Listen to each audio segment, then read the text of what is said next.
Hey folks, my name is Pravus, and welcome to more Age of Wonders 4! Today's a special day because we have a new DLC that is being released. It is called The Ways of War, and this one's a doozy, folks. There's a lot of new content, not to mention a pretty substantial free patch, which is going to change some major features for the game. We're going to jump into this, but of course I want to say a big thank you to Paradox Interactive for sponsoring today's video. Very much appreciated. If you guys want to learn more about Age of Wonders and the new DLC, you can find a link in the description down below. And if you're one of those viewers that's always wanted to try out Age of Wonders 4 but you've never gotten around to it, well, the good news is from November 7th through the 11th, this game will be free to play on Steam. So of course, check it out. Without any further ado, let's go ahead and jump into a new game. Now, a lot of the content in this new DLC is themed on the Far East, and we're going to try out the Samebi Floodplains map as our choice here, which looks pretty cool. There are going to be 3 other Gaudir on this map at war with each other, and we're going to have to pick some sides. Creating our own custom faction, we can see that we have 2 new forms to choose from. The Simians, if you want to create monkey people who are automatically cheerful, so they have a lot of extra morale gain, not to mention they are light-footed and they have quick reflexes, or we could play as the Ogrekin. These guys have a lot of fire resistance and do damage to melee attackers, so lots of big, tanky guys who absorb hits and retaliate against foes could be a pretty strong play for us. Not to mention, fast recuperation and hardy just means we're gonna be pretty darn tough. I think I'll go with that. Now let's try playing around with the new Oath-Sworn culture. This is kind of like being a paladin, and that we are going to be taking some sort of an oath, and the more we hold to that oath, the stronger we are going to become. But there are different kinds of oaths we could take on.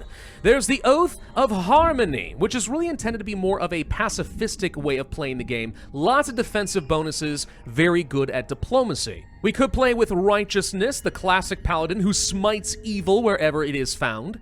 Or we could devote ourselves to the path of Strife, and we become very good at raiding nearby players. In all cases, we'll get some sort of a unique oath here, and the way you gain points and devotion to that oath is going to be different every time.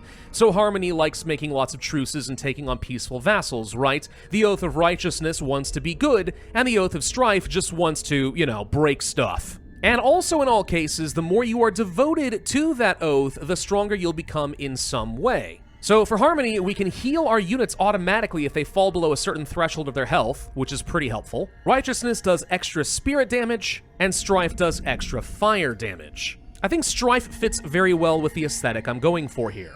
As far as society traits, since we are going to be doing a lot of raiding and stuff, you might think we want to go for Ruthless Raiders. I don't think this is really that helpful for what I'm looking for. Merciless Slavers, on the other hand, capture routed units and siege down cities, get war slaves to boost up our population.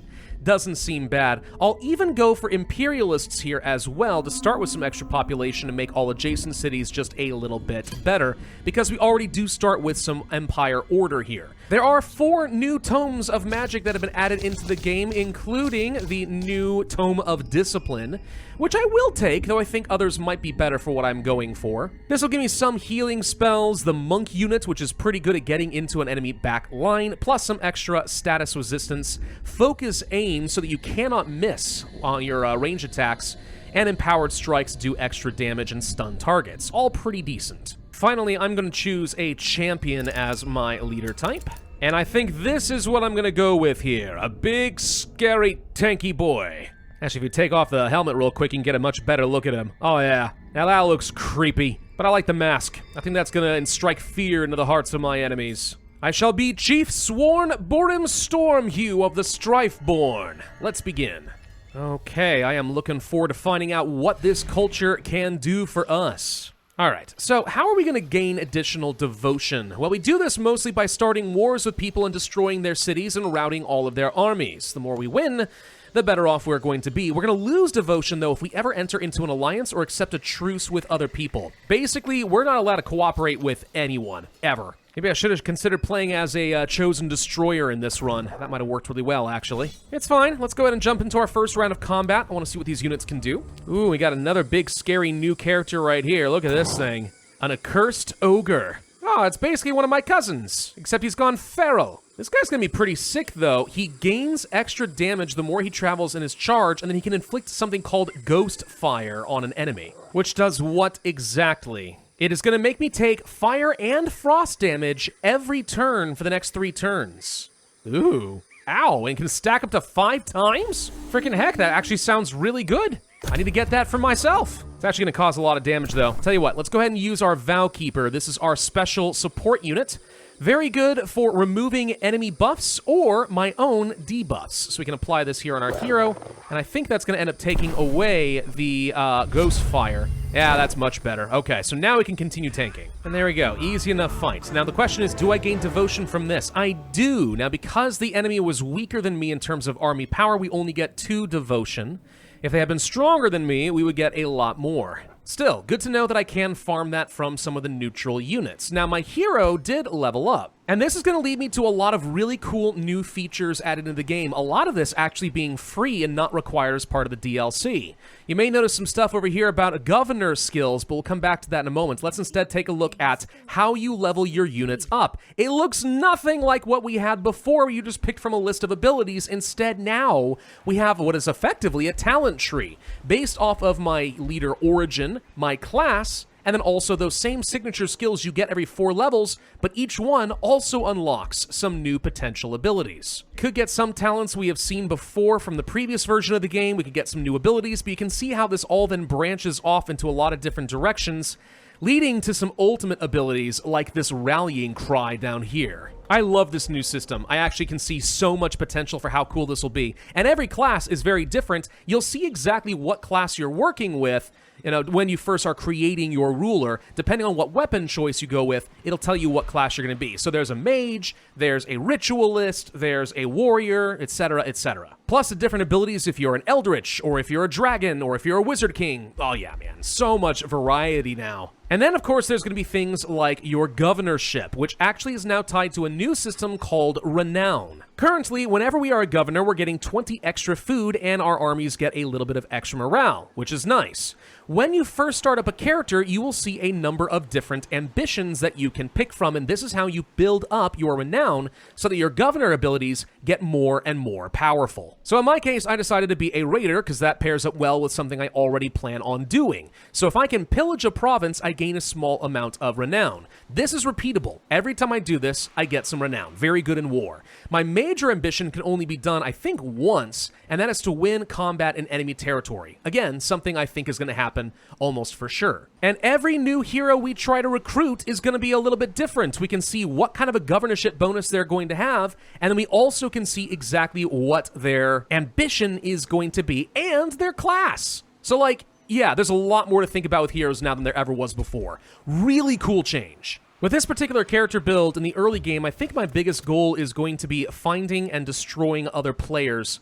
Or even if I don't destroy them, just raid and harass them non-stop. We gain not only some additional devotion from doing things like that, we gain Imperium and stuff whenever we raid them. That's gonna be great. We should probably prepare for some early conflict against these guys. Now, we don't start with any early game range units. So, yeah, I think Honor Blades as some pretty decent fighters could be our best start. And of course, we have these pikemen. Let's go ahead and pick up the Honor Blades. The only problem with these guys is I do think they have extra upkeep associated with them. They're big and they're tanky, but they have high maintenance. Yeah, there we go. We can see that right here. High maintenance increases their upkeep by 2. They've also got that harmonize ability. Well, it says harmonize. This actually will be different for every different type of oath, right? So we already know that ours actually increases our fire damage. It does not give us hit points. Can also see what our upcoming units are going to be. We have the Seal Bearer, which would inflict a special seal upon our opponents. Can I actually change to see what kind of Seal Bearer I'm using here? Oh yes, you can actually change up your oath. Perfect. Let's take a look at Strife. So we'd inflict the Seal of Fire, which means that enemy units take 12 fire at the start of every turn.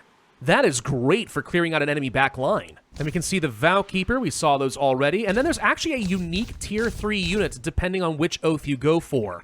Harmony gets access to the Peacebringer, which is a ranged mounted unit. Righteousness gets the Avenger, a very strong melee unit. But we get the Warbound, chargers who bulldoze our enemies. Very good at getting into that back line. Look at this, move 4 hexes forward and do damage to all enemies on the way. Not bad. Not to mention, if we can get to the Paragon level of our devotion, we get a whole new ability for Infernal Blaze, which gives us Infernal Might, which means we can do even more fire damage and hit all adjacent enemies. Great, man. Seriously, get into that back line, get surrounded, and then just start swinging. I didn't even notice this over here, by the way. It looks like we've got some of those special Far East dragons over here, too. Hello, Blessed Dragons. Well, don't you look cool? I have Draconic Rage and Inner Grace. That seems to be new. Extra healing when healed. Oh, yeah, I could see that being great, actually, for a defensive build. We have apparently gained a bit of devotion now. Oh, that's good. Okay, so now we are an adherent, which means I get +3 fire damage whenever we attack. And we also get some extra city stability. That's going to be quite nice. And there's another player. Some dwarves. Kvalin Goldhammer, I remember you. If I give you a threatening welcome, do I gain devotion? It appears not. Alright, well, goodbye. We're not giving you gifts. We'll never be friends. But we can finally hire another hero. We should absolutely do that. Do we want another defender, an industrious governor, and a collector?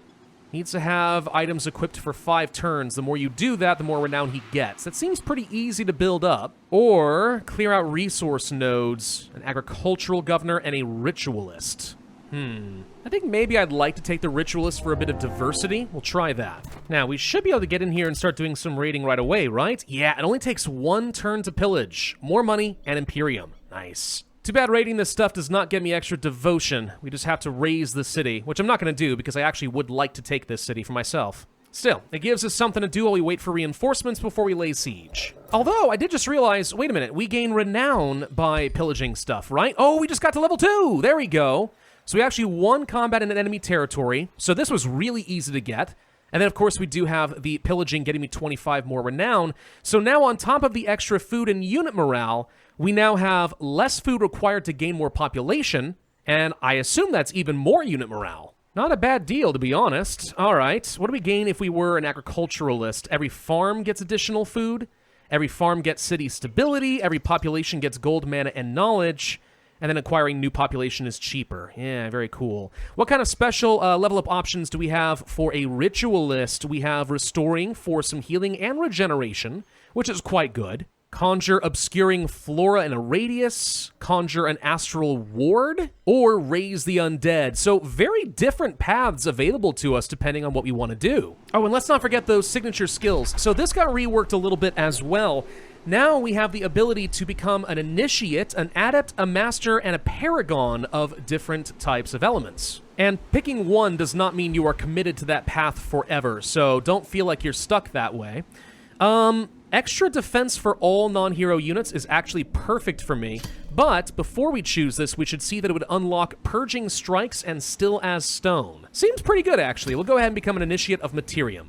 This is actually a really cool system. I love these hero changes, and you don't even have to have the DLC to enjoy it, which is also just awesome. Profound Desire for Fire Dragons. Send my hero to a legendary beast. Witness a fire dragon with your own eyes. Sure, I guess I accept the quest, even though I think seeing a fire dragon might be stupid. Can't you see it from here? Why don't you just climb into the watchtower? You'll see it. It's a lot safer that way. Anyway, let's move on to our next tome. What would make sense for us now? Maybe the Tome of Pyromancy. It fits well with the theme of what we're doing. Plus, if we set the ground on fire, who cares? I've got a lot of fire resistance. We'll give it a go. So are we ready to just go ahead and conquer this city? I think we are.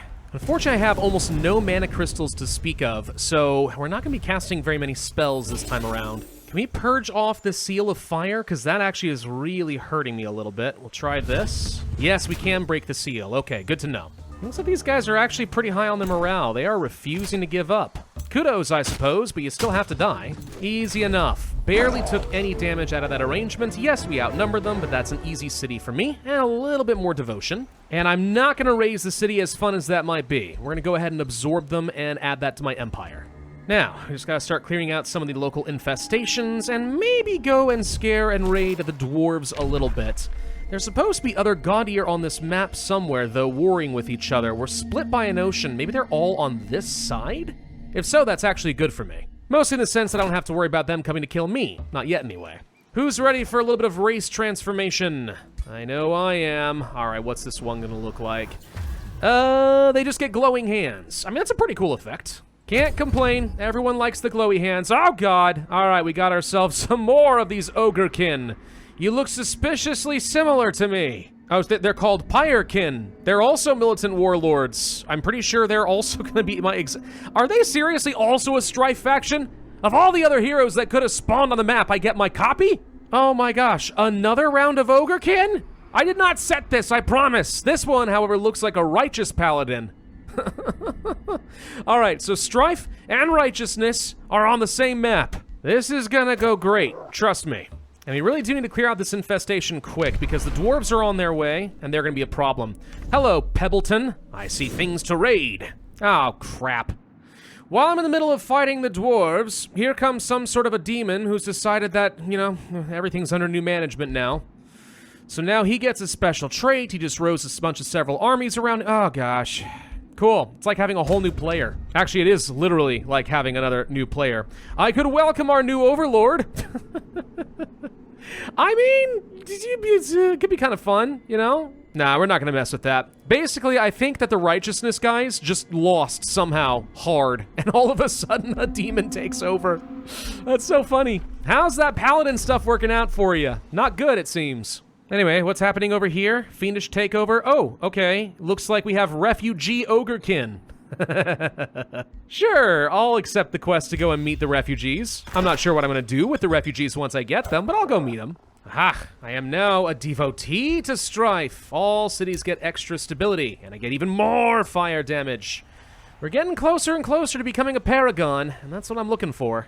Oh, great, and now the demon is talking smack about people. Let it be known that primeval progenitor Otherborner is stupid, and I'll kill him. We haven't met this guy yet, but it appears he's declaring war on literally everyone around him. This is gonna get crazy. Can finally move on to some tier 2 tomes. I don't remember if one of these is new? Yes, the Tome of Shades. This one's new here. All right, we strike from the shadows.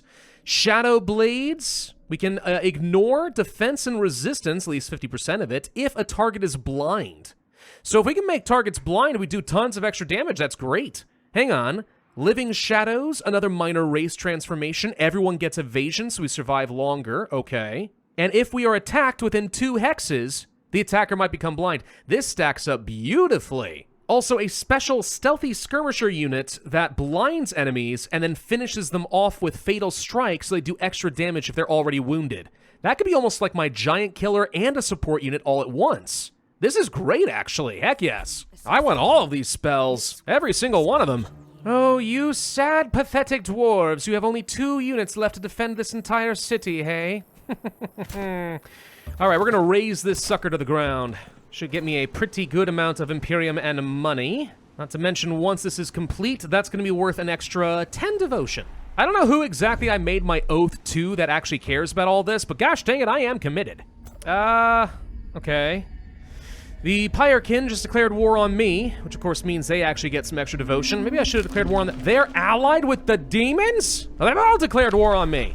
Ah, frick me. You're not supposed to ally with anyone. That's against our MO. It's cheating. Don't do it. Point is, I'm very uncomfortable with the current situation of things here. I really don't much care for the fact that I'm at war with literally everyone I know. So, apparently I have a whole new round of quests for this particular map because I need to find the ritual circle that was used to summon Obadathon Duke and make sure that we kill him. If we can destroy this ritual circle, maybe we can find a way to stop him. This is one of the fun things about some of the maps they added into Age of Wonders 4, right? Where you end up having, like, unknown objectives in a particular map, and it really changes up the game, like, a lot. It's kind of hilarious. All right, well, anyway, now I'm a paragon to my devotion, which is great. So I've got the maximum benefit here, lots of stability, plus 5 fire damage, and now my Warbound units should have the Paragon of Strife event active, which means Infernal Blaze, which means these guys are now very, very good. Question, by the way. So I already have the ability to reduce pillaging province time by 1 turn. If I pick up this skill, do I get it down to 0 turns? If I could instantly raise things, this would be game-changing. Let's find out. Oh my god. It is instant. Oh my god! So not only am I going to start getting a lot of benefits from pillaging and weaken enemies and stuff like that, but now I get 20% more rewards, and I can just heal myself. So I don't even have to sit back as I march toward the city. I just find all these little points, raise them all down, my army is full health, and then we just go kill. Oh my god, this is overpowered. Well, I don't know about overpowered. It's not overpowered. Don't tweak it. Don't ruin it. But it is really, really good. Oh, doesn't look like Maligdoth likes the fact that I'm heading toward his summoning circle over here, or at least investigating it. I don't know if this is going to get rid of him. I'm just hoping it really weakens him. Yeah, he's mad. He's really mad. Oh, we've learned it's this lady's fault. She summoned him. That's a pretty powerful ability. If I could just remove a player from the game and replace him with a demon, that'd be great. We know that the contract that binds them is hidden in Embergate. If I were able to take that, probably we get rid of him and crush her at the same time. Got a bad feeling that's going to be really hard to pull off, though. I don't know where Embergate is. Oh, wait, it's down here. Oh, they're underground. Well, crap. How the heck do I get to them? Well, they're probably across the ocean if I had to guess. Yeah, they're going to be down over here close to Flint Wall. I don't know of an easy way to get down here. I'll bet you if I were to take the ability to diggy hole, maybe, just maybe, we could cut our way through and they won't be prepared and then we jump in here and he crushed their capital. That's what I'm going for. Oh, no, really? There's like a little wall here that prevents me from getting through here. Oh, I can't tunnel a perfectly good plan laid to waste. Ah, it sucks. That would have been really clever too. I thought that was actually smart. Yeah, ugh. Never lucky. Oh, and now she's over here raising my territory and I didn't even notice. Oh, good. All right, we've gone all the way around to this other pass. Now it's a matter of how quickly can we blitz to the city and can we even take it in the first place? Looks like the city does have some defenders. 12 turns to siege. Ow. Right, we can try to do damage. They've got a lot of structures here too. Man, they've got everything. Ah, no, this is gonna suck. But on the plus side, we can wander around, and as long as we're still close by, we can start raiding all your stuff, and that's gonna make you weaker. Oh, frick. Now they have a whole army heading over here, too. Okay. Well, we have to take that city, though. It's non-negotiable. Oh, frick, and here come a bunch of reinforcements over here, too. They are base racing me. I don't know if this is gonna work out well for me or not. Fortunately, they seem to be a lot more interested in raiding than actually, like, sieging, which means I've got a little bit of time. Oh, and if you're gonna be dumb enough to leave some of your armies isolated from the rest, I'll just go ahead and kill them. I kid you not, this is starting to get a little bit intense, though. I'm getting attacked on every possible side. Godswood is sending war parties. I'm getting attacked down here in the south. Like, it's a big rush. I've only got, like, 2 more turns to go, though, before I can take that city. If I can take their capital, or whatever that city is, I don't know, whatever one's gonna get the demon despawned, I don't know if that removes all of his armies, but that'd be really nice if it did. And they didn't train up any additional units. Well, we'll see how well that works out for you. Yeah, this guy stands no chance whatsoever. We already knew that was the case. I always like to attack with overwhelming force where I can. But having the blinds and the burning effects together, yeah. I mean, they're literally choking in ash at this point. They cannot see me, they cannot respond, and they're getting so debuffed with so much damage over time. This is easy peasy. Yep, down you go. Easy peasy, didn't lose a single unit, and that city is mine. So, what does this do? We have claimed the contract. After a forced swap between a being from Abadath and a ruler of the realm, if someone gets gaudier powers, remains in alliance until the realm is conquered, huh? Destroy the contract, banishing him, or keep the contract, and I get it for myself. Well, that's the question, though. Do I get to keep this guy, or no? And also, once this guy is banished, apparently First Sword Soren the Disciplined will be coming back, so he's not gone for good. Interesting. I think I'd rather just go ahead and banish him, force their alliance to break apart, and then maybe they'll try to kill each other again. Oh, he's got a debt to me, huh? We could gain an alliance with them. Will that mess with my Paragon? Because this is not exactly the normal way that I would enter into an alliance. Or he could become my vassal. Yes. I did not lose my Paragon status. Huzzah. So all I need to do now is find her and kill her. She's level 16? Frick me! Using my allies, is it possible that maybe we can win this fight? Not without my allies. It says they're in range. Oh, Zorn is not actually at war with... They're still in an alliance! How are you still in an alliance? Okay, so in that case, no, we cannot win this fight as is right now. We're going to need some more reinforcements. But this at least removes half of the threat from the board. Okay, here comes the big boys. Says it's a risky battle. We're fairly evenly matched. We'll have to give this a go, though. If I can win this, we beat them. What is this? Someone gets diseased and blighted. All burning ground becomes cleansing flames. What? Every time they kill any of my units, they create cleansing flames, which could do more damage to me, right? Yeah. Oh, this is actually really nasty. Huh. Well, nothing for it. We gotta give it a go. I'm gonna try the auto combat first and just see what happens. Do we win? We do. I lose almost everything, but we win. I'm honestly not absolutely positive that I could beat this normally. All my heroes surviving? It's pretty big, and we knock her out of the game. I'm just gonna accept this, believe it or not. That's not normally what I would want to do, but I think it's the right call in this case. I'm not convinced I can perform better. Whatever, anyway. She's been removed from the game, so that is one threat gone. Now I get to rebuild all my forces. Oy vey. The question now is, how best to win? Well, I mean, the military victory is certainly going to be an option for us, I suppose. I've got 2 of these people down. If I take out the Gold Hammer Dwarves, that only leaves the Gaudier that we're kind of introduced with this map type. It should have been a 4-person map. Instead, it's 7. Ouch. I'd consider trying to ally with somebody, but they hate me. I mean, heck, they're all good. Even the Eldritch Being is good. How is this possible? All right, you know what? I think we're just going to go ahead and surprise war the dwarves again and see if we can't kill them all. Good lord, they've got a lot of units, though. Jasums. Still, looks like we're able to crush them pretty well. And we barely are able to hold against that one, too. So he's lost his entire army. All right. We've lost most of ours, but we can retrain ours quickly enough. Let's go pillage everything he's got. I'm going to try embracing the Tome of the Cleansing Flame. I don't know. That whole Cleansing Flame thing actually kind of got me thinking. That could be unbelievably good. Yeah, make melee have a chance of inflicting burning, 60% chance, and then if they have 5 stacks of burning, create Cleansing Flames for 3 turns. Wow. I don't know, guys. That feels really strong to me. The thing is, though, I feel like I'm still falling behind where I ought to be. I'm not sure if that's true or not, but it doesn't feel like I'm very strong yet. I'm scared with every fight. Maybe I'm falling behind where I really ought to be when it comes to research, and that's part of the problem? I mean, that could be. Getting some higher level units would be great. I felt very strong at the beginning of the game when everyone was using Tier 1 and Tier 2 units. My tankiness and ability to use fire to retaliate was very, very strong, but I'm not scaling as hard as I think I want to, so we really need to move a lot faster. That's the thing, the way that I play this game normally is I like stacking up lots of research, lots of high-level spells, take a ton of mana to make each of my individual units into a behemoth, and then I just go steamroll everything around me. So far, that is not happening, not to the degree that I want it to. Okay, so we're ready to go ahead and try for the city. Low-risk battle. Do we even feel the need to manage this manually? I don't think we probably do.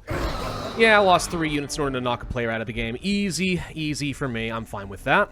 And I could actually raise this city, which surprises me. Or I could just vassalize it. It's kind of a huge city is the thing. It's absolutely massive. It's just a shame to destroy it, right? Then again, it's kind of what we do. Raise it. Unfortunately, now other players have decided to declare war on me, which is interesting, because I thought they were all declaring war on each other, but now they've decided that I'm the target. Yep, they're all laying siege to my capital. Alright, that's fine, that's fine. I mean, it's not fine. I'd really rather you stop, but I'll deal with it anyway.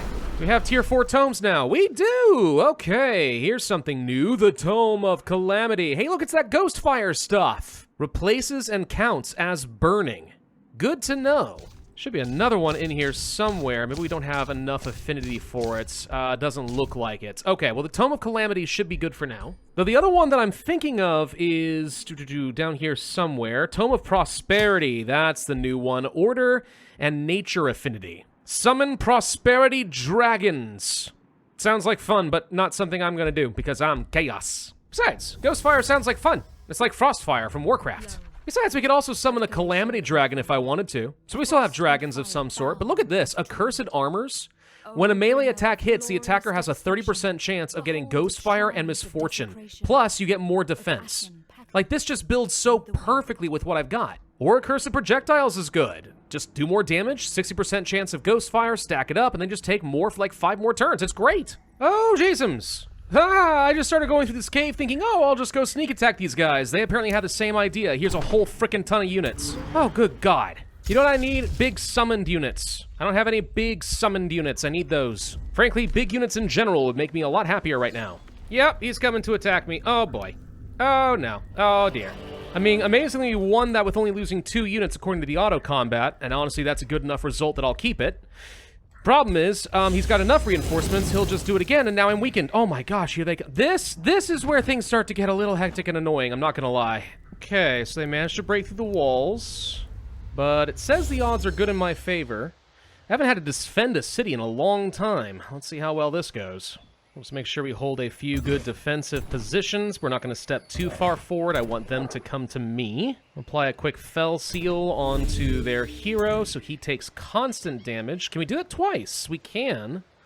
Is that worth it? Yeah, to burn down the hero faster? I think it is. According to where it's due, these guys do have a lot of health. The fact that they're healing themselves, though, when they get below a certain threshold of health, now that is annoying. I will give them that. Honestly, Harmony seems like a pretty fun way to play. Just build up this huge network of alliances, be fairly defensive and tanky. No one's going to ever want to mess with you. Looks like they're starting to crack. Morale is falling in a few spots. Yep, now they're all making a run for it. All right, run, cowards. Run from me. Flee for your lives. And we lost only a couple units out of the arrangement. Not a bad defense, I'll accept it. Now the real question is, how do I capitalize on this now that they've lost a big chunk of their army? Because they're certainly not down. We got more reinforcements over here. I've got to get to their capital and take out the leader. Oh gosh, this is just going to be a long slog of a campaign now, especially since I have to cross a dang strait. Here's something I just realized, by the way. Hold on. These Gaudier are supposed to be at each other's throats. That's the entire point. They're all in an alliance with each other. They've completely united against me. Oh, that's just not fair. I mean, good on you guys for being able to put aside your grievances, I guess. But I find it very annoying. Alright, time to embark this army and see if we can't make a push somewhere. I don't have very high hopes. This is a bit of a Hail Mary kind of a play, but, I mean, if we don't get in here soon, this alliance of 3 will just keep churning out units faster than I can deal with them. Ritual of Calamity is a really good siege spell. All defenders gain a stack of Ghost Fire, so they take some damage over time. All towers and battlements are destroyed, and we get 2 Accursed Ogres, and it does a lot of health damage to the fortifications. Like, this is really good. It's expensive, but it's really good. Okay, after a good long wait, the city is now ready to fall. Very nice. No losses there. You know, despite all the problems we're having, though, I do think we're kind of hitting a point where I should be able to steamroll the AI just by being careful. We're starting to get some high-tier units in there with some good XP. Our heroes are looking nice and strong. And once this player falls, which is very soon, I mean, I don't think there's much else going on here. So I think the challenge is more or less gone, and I'm going to go ahead and end this video, but this is a really fun faction type. I like the idea behind the 3 different types of oaths, right? And I actually think that Harmony could be really, really fun to play. Righteousness, too, but Strife, I mean, you're basically just accepting the fact that you're never going to be friends with anyone, and that's actually a really serious penalty in Age of Wonders 4. You usually want to have at least 1 or 2 allies, unless you can bludgeon everyone into acceptance of your rule. Which I am doing, slowly but surely, but oh boy, people are not willing to go quietly into the night. I really like the 2 new forms, I like the new culture, and you know what I like the most of all, though? That free hero feature. The changes to the talent trees is just so darn cool. This is only the beginning of Expansion Pass 2, so, yeah, if they're going to maintain this level of quality for the rest of the Expansion Pass, this is going to be a very, very fun year of Age of Wonders 4. Thank you all very much for watching, hope you enjoyed this video, and once again, a big thank you to Paradox for sponsoring this video. If you guys want to learn more, there will be a link in the description down below. Otherwise, I would ask that you hit that like button, leave a comment, subscribe, hit that notify bell, and I will see you guys next time.